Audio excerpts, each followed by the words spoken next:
Next, we're going to talk about the fundamentals of our offense in this presentation. So first, we're going to start with our lineman splits. Traditionally, we've gone with 2-foot splits.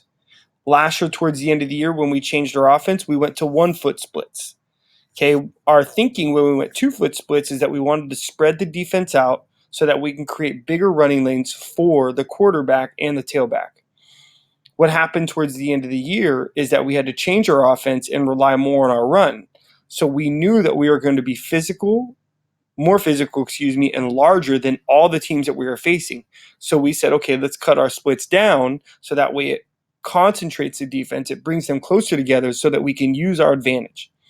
Now, what we're going to do, because we're preparing for being the best possible team that we can be, is we're going to make them a little bit wider than 1 foot, but smaller than 2 foot, because we want to open up those running lanes a little bit more and be able to pass the ball more, as well as keeping guys inside the box on the defense so that we can still out physical them. That's why we're going with the 18-inch splits.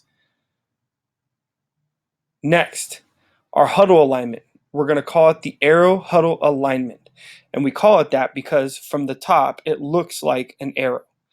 So first off, the center is going to call the first huddle, the offensive lineman, 3 yards off the football. This black thing here is the football. So center is going to call the huddle. Once he calls that, he steps towards the quarterback. The left guard and the right guard come together hip to hip. The left tackle turns his body towards the right tackle, so it forms an arrow here. The center will stand in the middle of this huddle and look towards the sideline over here to the coach and listen up for the play. The quarterback will also do the same. The tailback is responsible for setting the back huddle. The tailback will set the back huddle 5 yards from where the center called the original huddle. He will be surrounded by the H and the Y on the left and the right, and the X and the Z on the left and the right. The coach will call on the play to the quarterback and center. The center will come up to these linemen, tell them the play. The quarterback will tell the play to these linemen. They will sprint out if they are not part of the box, and the quarterback will go up and tell these linemen the cadence.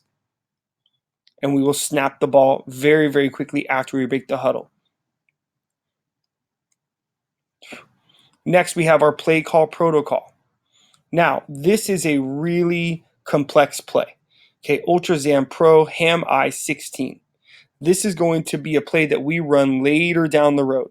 We're going to start our offense by very simple formation and play call. It's going to be probably Pro I-16.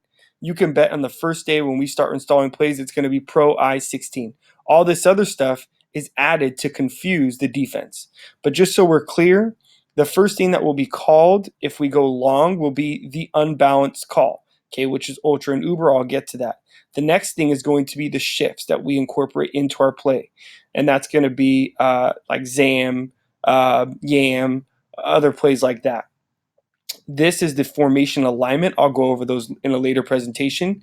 And then we are going to motion the H like crazy, and we will signal that by calling ham, and that's going to be the fourth thing in the call.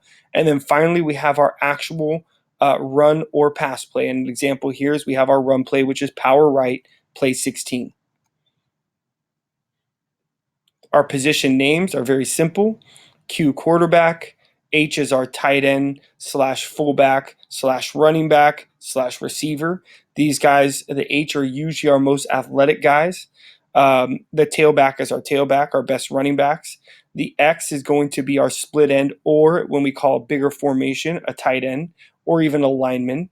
We have LT left tackle, LG left guard, C center, RG right guard, RT right tackle, Y is going to be our tight end, and we have Z as our flanker. Our route tree goes from 0 to 9, 0 being a short hitch, 9 being a fade. And so I'll go from the top to bottom. We have our 9 here. It's a vertical up the field, outside release. We have our 8. It's a 10-yard post to the middle of the field. We have a 7. It's a 10-yard corner to the corner of the end zone.